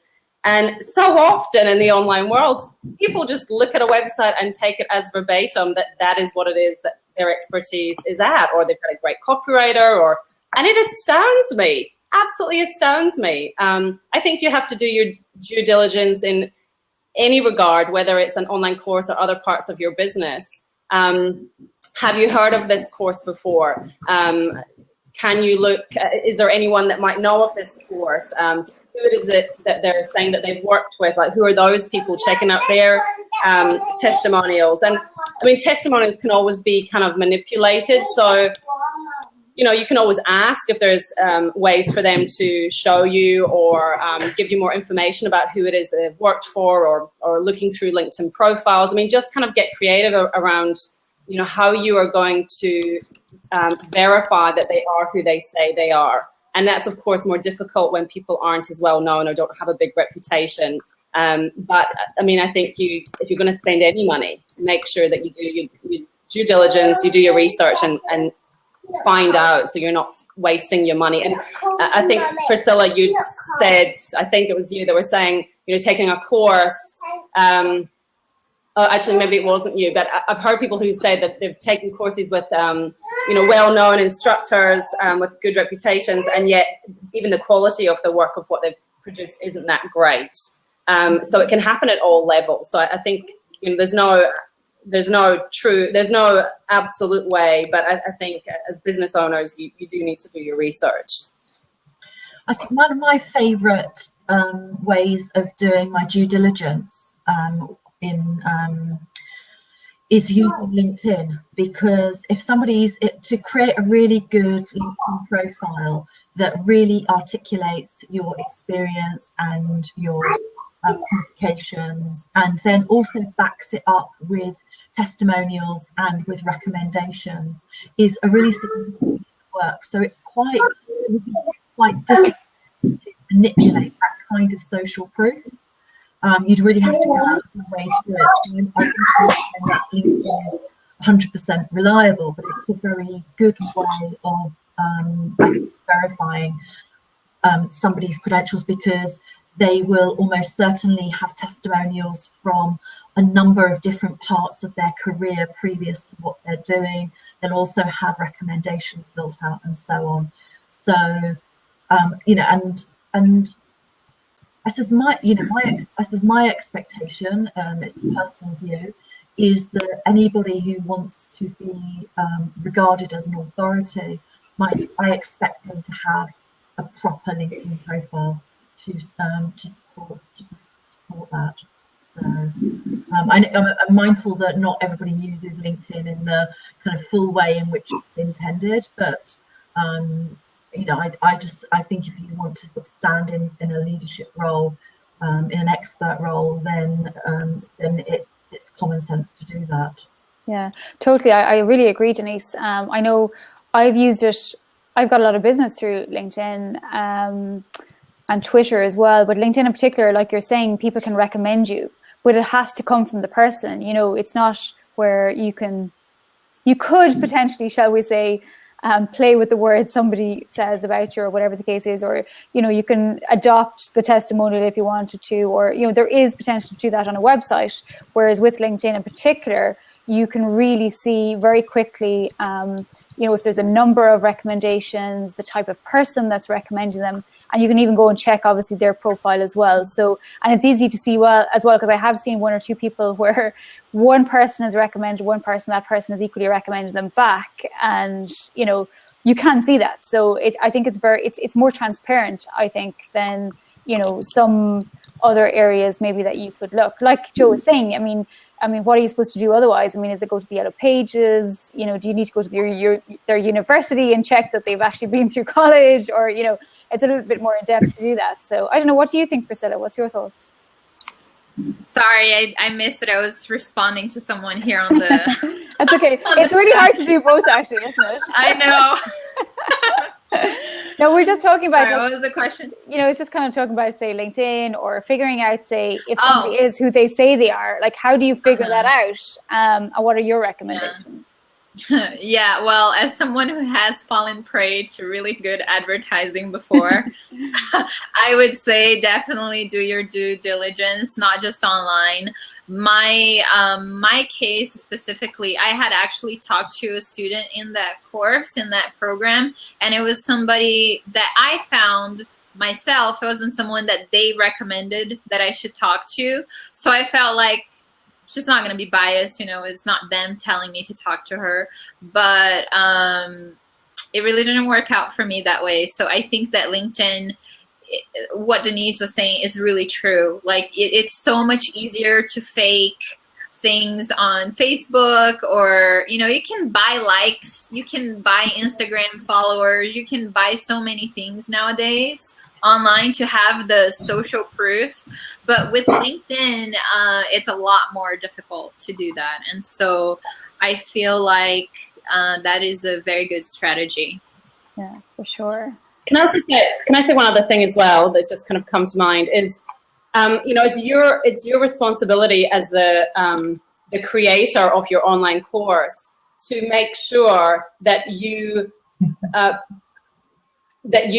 showcase your expertise and your real credentials. Like that, the onus is on you as the creator to make sure that when someone comes to, whether it's your link to the site or other forms of connecting, that you're able to show that. You know, and if people aren't doing that, then that would obviously be a bit of a red flag as to like why you can't find this, why they're making it hard for you to find that information. And the other thing as well is anything that's live, like this is live, you can hear us asking questions that we haven't scripted. Yeah. Or maybe if you're doing a webinar that's live, like things that people aren't hiding behind an online facade. That's a great way, because you can hear how I speak. You might go, oh, she has no idea what she's talking about. Or you think, oh, wow, she really gets it. I really resonate with her. She's given me great examples. Then that's a really great way to check someone's credibility as well, because you can hear them live and you can't fake us being live. So that's something else to look out for and be aware of as a creator of online courses. Make sure you're putting yourself out there so people can well, they're judging you, but they're testing you out, and they're seeing whether you are the person that you say that you are, and you can kind of back that up. Yeah, I think that's quite normal, isn't it? I mean, even like in a live situation, you know, you do want to affirm that that person is who they say they are, and you probably will do a little bit of due diligence, and even in that regard. And I think I find an interesting thing about Blab, or indeed probably Periscope to a certain degree. You know, I don't know what you ladies feel like on your first Blab. You know, there is, what I like about it is the fact that it is authentic. You don't have that facade, like Joe was saying, in terms of, you know, the Photoshop pictures or whatnot, and you can actually verbalize what you're thinking. You can react to people, and it's not kind of scripted or whatnot. And I'm just wondering, in terms of courses, do you feel like this type of a forum is potentially something that could be used for, or like obviously with greater numbers, could be used, we'll say, in terms of online courses, or how would you feel about that? I feel like doing a live course like this, I've actually known people that have done it before. Probably not any of the big names that I follow, but I've known other people that have done it and have launched courses that way very successfully. And then obviously the focus always turns to, I want to record this because I want to automate it, but can you do it online, live, face to face like this? You can. And for anyone who wants to follow that format, that doesn't necessarily want to automate, that is okay with doing a non-automated online course, doing what we would call in academia synchronous live session. I think it's fantastic because the interaction, it's almost like being in the classroom, not being in a classroom, Mm-hmm. you know, online. I remember my very first online course that I ever took as a student. This was back in 2003, I think, 2004. It was a course that was considered a hybrid, where we had, you know, the forum online, but then we had live sessions like this, and I loved the live sessions. It was what made the online class be worthwhile for me, because I didn't do so well just with the chatting and posting, and I really liked it. In fact, I'm a very social person and somehow I ended up in online learning, but I really love that aspect of it. So I think it's a fantastic way of doing courses for anyone who isn't necessarily looking to automate, or maybe they want to do it that way the first time around they launch. Mm-hmm. And what about a mix? What would you think in terms of a mix? Like doing, like, say, some videos, and also having, like, say, backup, be it once a week or every 2 weeks or whatever the person would decide, in terms of, you know, some having live classes as well. Do you think that would work? I'm just wondering your thoughts as well. I think so. I think it's all a matter of the person who's creating it, structuring it in a way that makes sense for them and for their business, and that will also obviously benefit their clients and work for what they want to accomplish. But I think it's fantastic. And I think anytime you can insert more humanity and more authenticity into what you're doing, and I think being live, there's no better way to do that than being live. Yeah. When you're talking about an online course, I think it's a win if you plan it properly. If you have a goal for it, and you just don't just flounder around, yes, then it can be really awesome. Yeah, for sure. Who's going to be using Blab as part of their education program is Michael Hyatt. He was talking a couple of months back now about when he made the decision to stop from using Periscope, which he had been doing regular scopes as a sort of test trial, and then he'd started to rethink his strategy, and he was talking about a conversation that he had with the CEO of Blab about how they intend to develop and build out the platform. And that in the future, I don't know what the time scale of this is, and I think it's a feature that they'll probably that you will be able to do some of your blabs privately if you're wanting to deliver within a community. And so obviously you don't want to be sharing your, because this content that you want to be sharing it more widely than that, but that it's a really great interactive forum for an app channel as part of your community. So I thought that was really interesting that he had made that strategic decision about spending his time on Blab as opposed to Periscope, and there were other drivers around that, partly to do with the amount of content that he creates anyway, but it was because of the type of learning experience that potentially it can create for participants in his program. Mm-hmm. That's awesome. Yeah, I'm just wondering, Jo, what are your thoughts in terms of, you know, mixing it up, you know, between live and, you know, as part of a course? Do you think that's something for the future, or how do you feel? Yeah, definitely. I mean, I think, Denise, you'd asked earlier, we were talking about community, and, you know, Facebook groups are not for everyone, and something like, you know, if you had a course, especially if you can do it privately on Blab, but on any kind of live webinar or live online meeting, you know, meeting up, whether it's once a week or every 2 weeks, and talking about the challenges or a specific focus can be fantastic. And a little bit like what Priscilla was saying, you know, when you're in a group environment, I mean, it's such a great learning, it's such a great way to learn this type of setup where you're hearing other people's questions that you maybe hadn't thought about, but you go, oh, that's such a good question. Mm-hmm. I hadn't thought of that, or, oh, that happens to me. For many people, learning in this type of environment where you're not necessarily the person on the hot seat, but you're definitely getting a lot of insights. I'm hoping that the people who are watching today are getting lots of insights as to how they can apply this into their online courses or their business. So it's such a good learning tool, this conversation, answering questions, so including that within your course framework in some type of community way. You need the community, absolutely. It has to happen, but you know, mixing it up, definitely.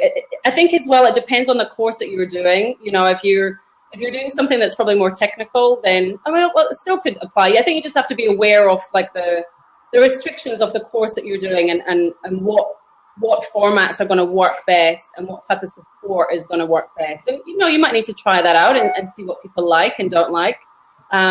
But yeah, absolutely. Mixing it up and offering support and just having a forum to be able to ask questions is, yeah, really, really valuable. And, you know, it's not like it's a big investment either, you know, whether it's money or time for the amount of value that you give. So definitely people should be considering including in some shape or form, you know, live elements is great. Yeah. Mm-hmm. Thank you, Jo.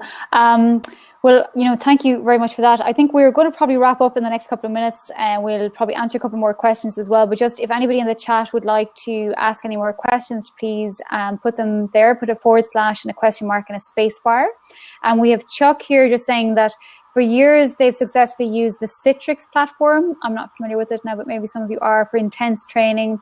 Now there are many other platforms available, each with relevant strengths. Zoom is looking like a winner, and actually definitely I've used Zoom more recently and I really love it, and definitely in terms of you know, having a group of people together, it seems to work really well. And what I notice actually when I'm sharing my screen, it's far more distinct than on, say, Webinar Jam, which I use.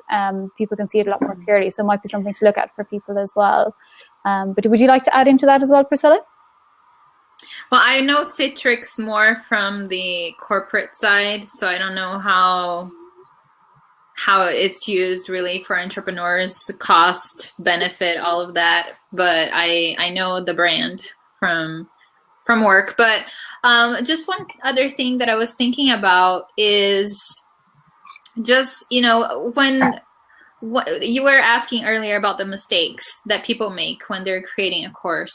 And I think often the mentality that I've seen online is you're building a business online or you're creating a course online, so there's really no need to invest. You can just do it all yourself. And I think that's the wrong mindset to have for any entrepreneur, period.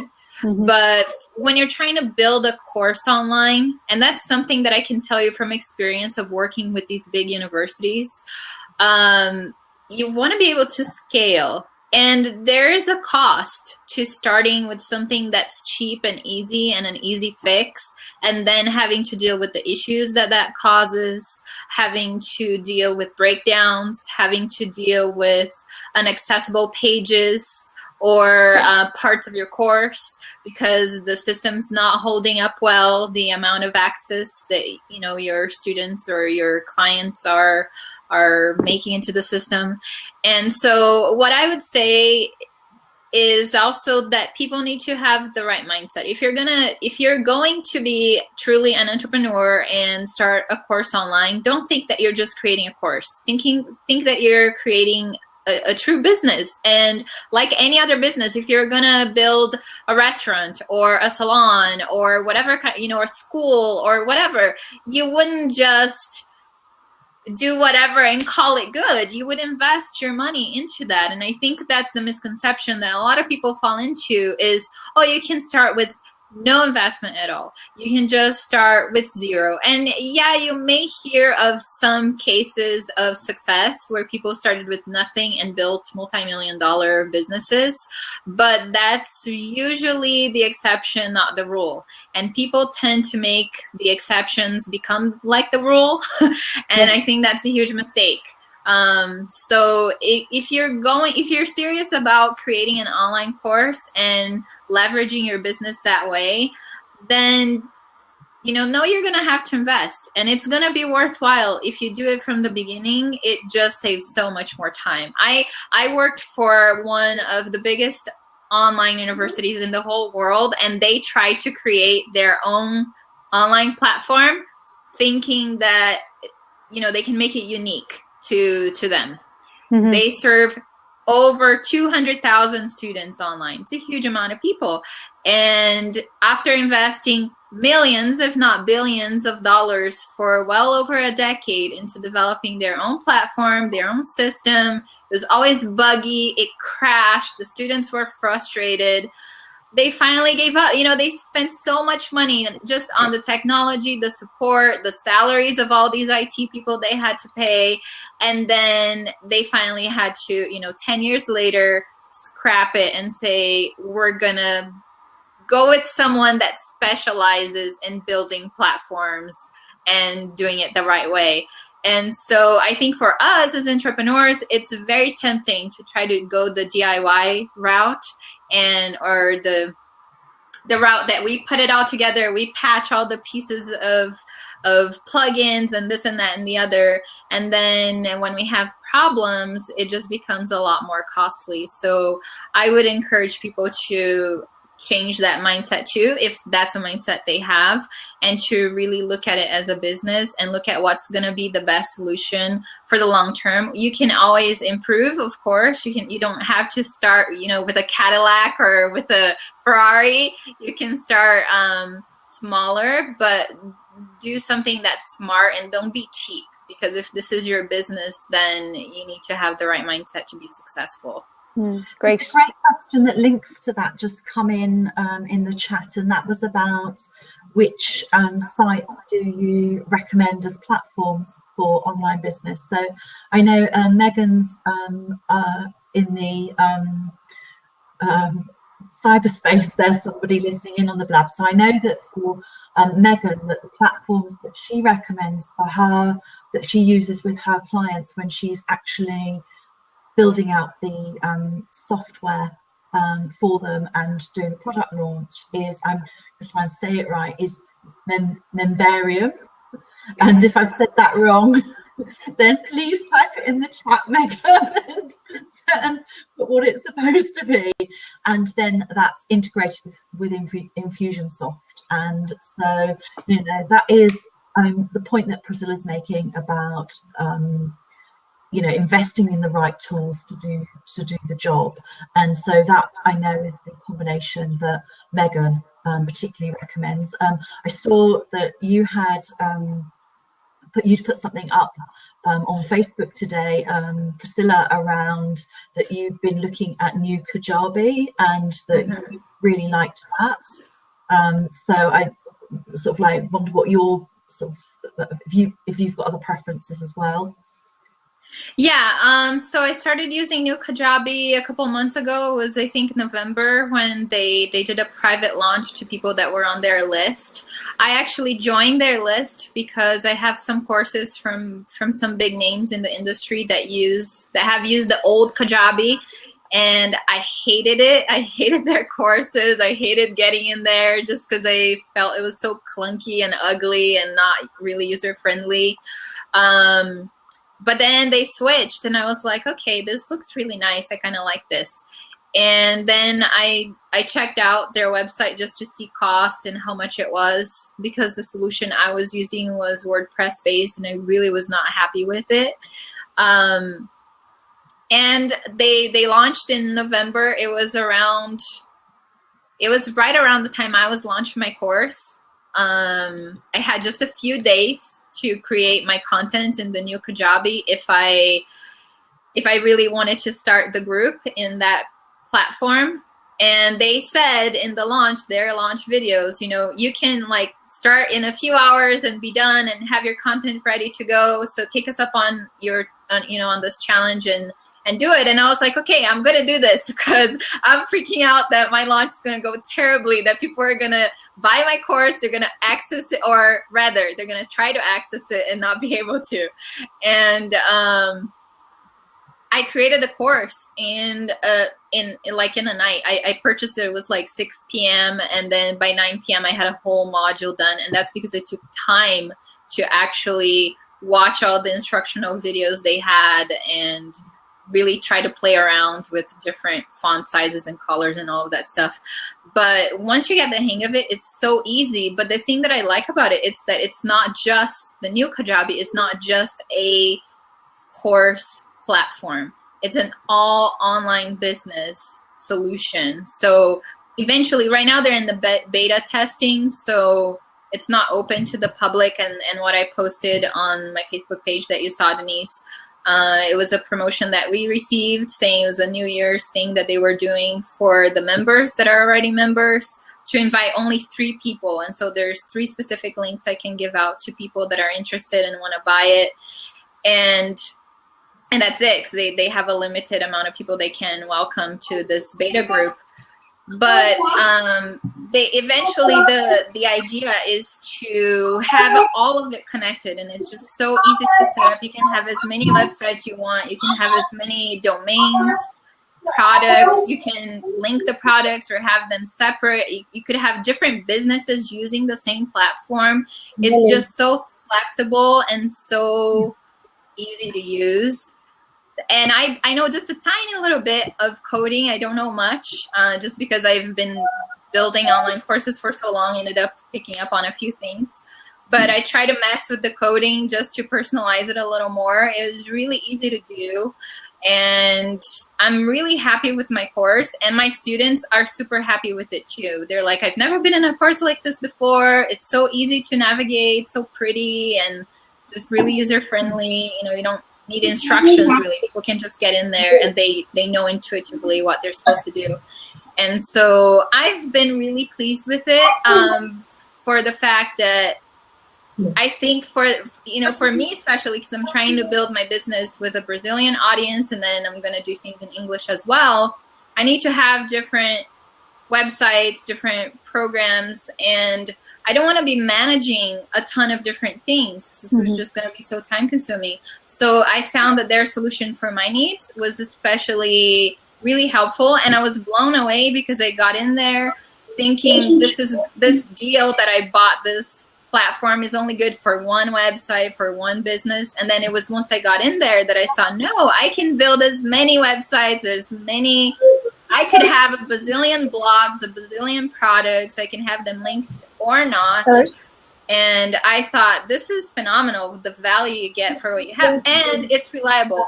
And they also include Wistia hosting, so you don't have to pay for extra hosting for your videos.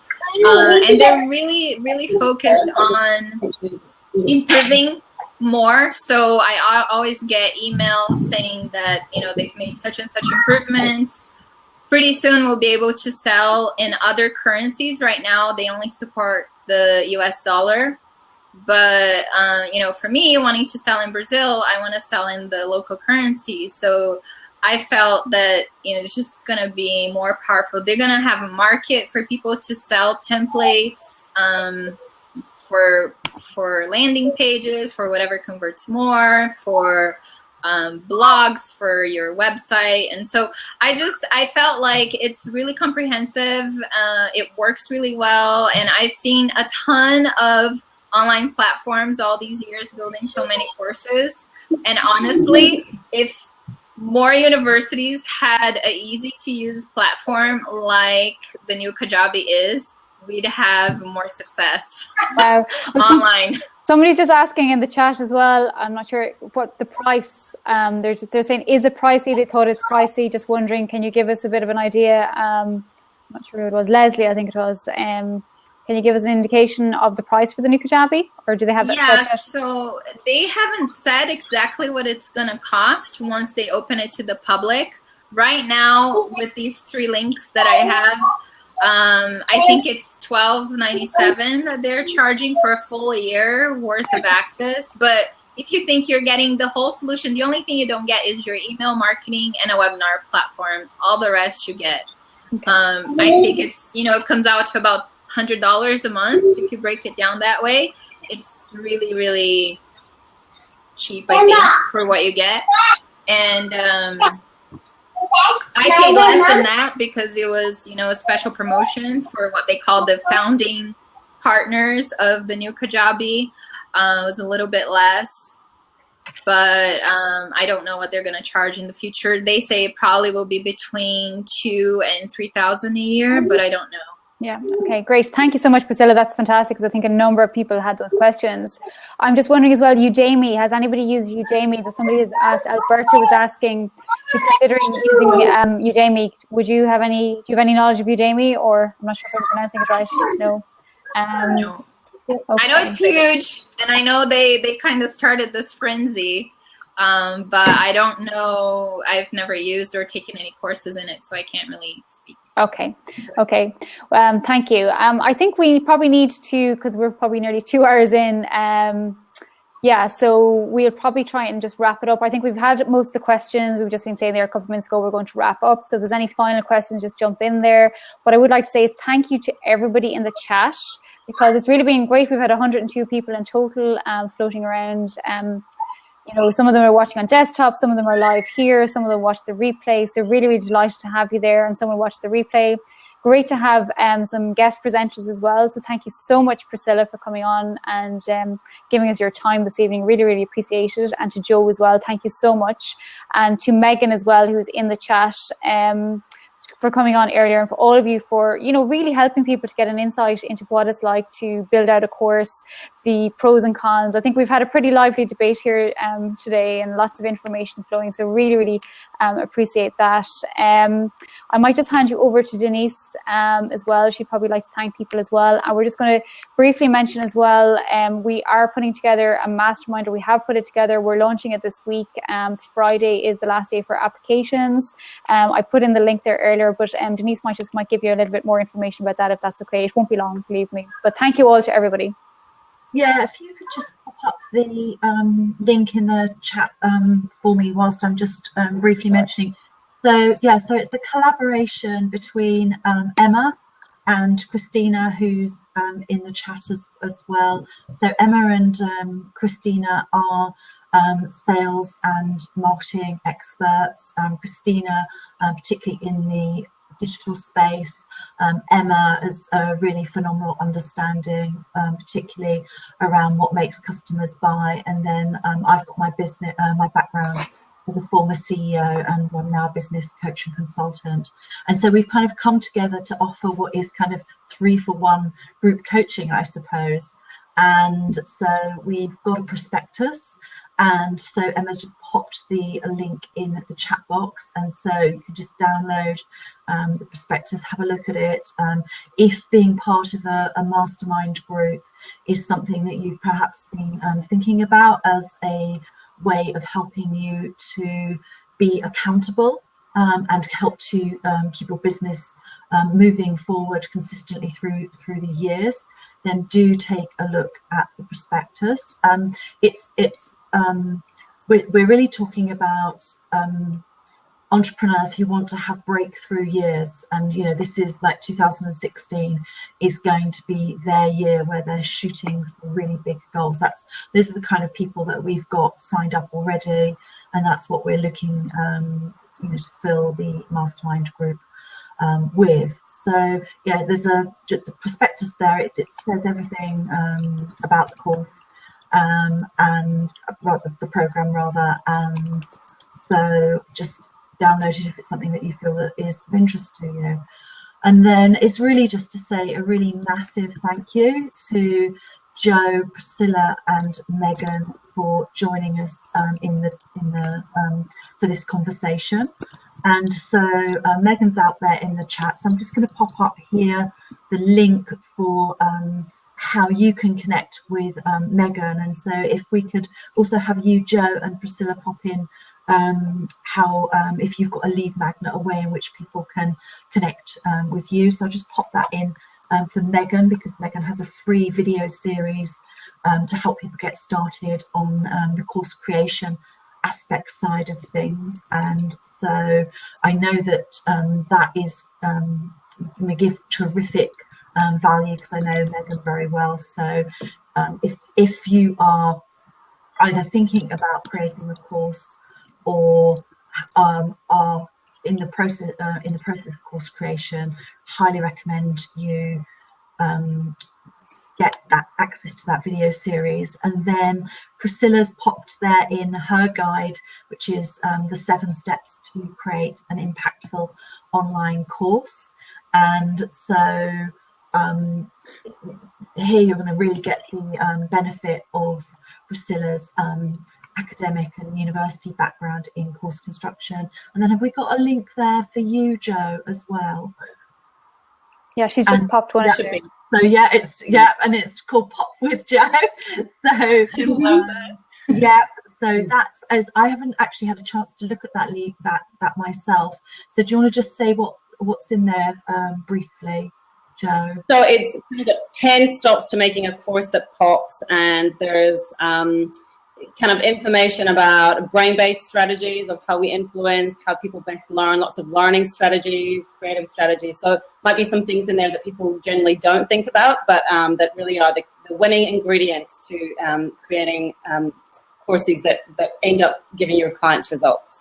Yeah, so I think you've got 3 really great resources there to tap into, each different, each complementary. So, you know, really highly recommend that you connect with Megan, Priscilla and Joe. And yeah, it's just like Emma said, we've had some really great discussion in the chat there, and we always get really great discussion, and we always really appreciate it. So great attendance as well. So, you know, thank you everybody for showing up and supporting us. And I suppose, and then to say, really, we're still only at the very beginning of 2016. So wish everybody a really happy new year, and that 2016 is your breakthrough year with whatever goals that you've set for yourself and for your business. Great. So that's me finished. Great. Well, thank you all to everyone. Thank you so much. And thank you, Priscilla and Joe, and to Megan especially, and everyone in the chat. So we're going to sign off now. We've been 2 hours. We've been great. So thank you all for your input. Really, really appreciate it. So thank you so much. And we're actually we're on tomorrow night again at 9, isn't it? 8. Gosh, we've had so many. I'm losing track. The webinar, yeah. So if anyone wants to come back on, we also, every Monday night, we run a Blab at 9 p.m. on a Monday evening. That's 9 p.m. London time. Should I just pop the link for the webinar up, actually? That would help, wouldn't it? Nobody will be able to find it. Yeah. So I've got it up there. So great. We're doing a webinar that we have just named Get the Business You Want. And so we're going to be talking about strategy, mindset and action. And Emma's going to be sharing her secret weapon to keep her focused and on task, and we've been having a good chuckle about that. So I'm not going to reveal what it is until tomorrow. So we'd love for you to join us on this webinar tomorrow, where it'll be Emma, Christina, and I delivering the content. Great. Okay, well, we'll sign off then properly. So thank you all so much, and we will see you all soon. So have a happy New Year, and thank you all so much. Bye-bye. Thank you. Bye. Bye.